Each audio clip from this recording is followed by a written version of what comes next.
ចឹងអ្វីដែលពិសេសកាមេរ៉ាបាទសួស្តីបងប្អូនគ្នាថ្ងៃនេះខ្ញុំមានអវ៉ាន់ចេញទៅខេត្ត3ឈុតសម្រាប់ការគ្រប់គ្រងបងប្រុសនៅខាងកំពង់ចាមចឹងប្រភេទថ្មធំផ្ទាំងធំរបស់យើងគឺមានការគ្រប់គ្រងហោហែរហូតហើយធានាគុណភាពជូនបងប្អូនគ្នានេះឃើញទេចឹងបងប្អូនដែលគាត់ប្រើប្រាស់កាមេរ៉ា solar គាត់តែងតែបារម្ភបំផុតគឺរដូវភ្លៀងឬក៏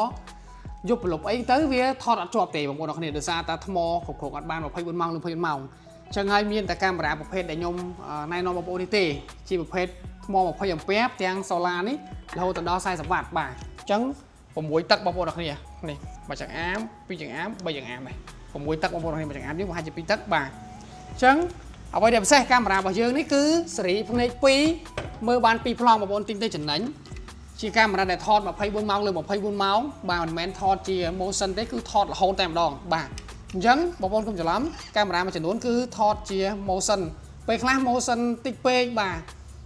សកម្មភាពនៅឆ្ងាយពេកចាប់អត់បានទេធ្វើឲ្យបងប្អូនឆែកមើលសារឡើងវិញអីហ្នឹងគឺពិបាកដាច់រូបភាពហើយបាទតែប្រភេទនេះគឺខ្ញុំណែនាំល្អ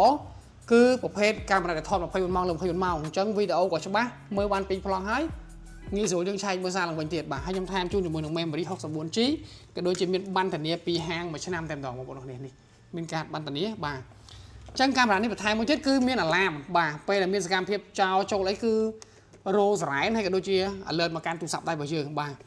ចឹងបងប្អូនទៅចិត្តទៅឆ្ងាយរដូវពេលចូលឆ្នាំអីនេះអត់នៅផ្ទះអីហ្នឹងគឺមានកាមេរ៉ាអាចមើលបានបងប្អូនទៅឆ្លងប្រទេសក៏យើងអាចមើលមកផ្ទះសប្បាយបងប្អូនបានដែរហើយនេះគឺស័ក្តិសមសម្រាប់បងប្អូនដែលគាត់នៅចំការអត់មានអ៊ីនធឺណិត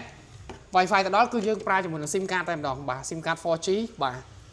យើងអាចប្រើមើលបានហើយកាលហ្នឹងគាត់ជាវទៅ3ឈុតរៀបចំជូនគាត់ទៅខាងកំពង់ចាមនេះដាក់ទៅហើយបងប្អូនគ្នា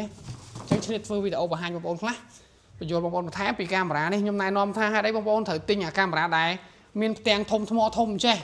ព្រោះប្រភេទនេះបងប្អូនគ្នាបានអាចគ្រប់គ្រងធម្មពលធ្វើឲ្យកាមេរ៉ាយើងបាន24ម៉ោងបាទបើយើងទិញប្រភេទថ្មតូចយ៉ាងតូចវា record ជា motion ហើយវាដាច់វីដេអូហើយពេលខ្លះគឺអត់បានមកយប់ទល់ភ្លឺទេអញ្ចឹងខ្ញុំណែនាំប្រភេទនេះជូនបងប្អូនបាទអញ្ចឹងវីដេអូនេះខ្លីៗប៉ុណ្ណឹងបងប្អូនគ្នាអរគុណយើងមកមើលការរៀបចំជូនភ្ញៀវទៅខាងកំពង់ចាមបាទ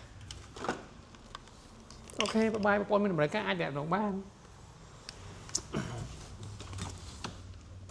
បាទ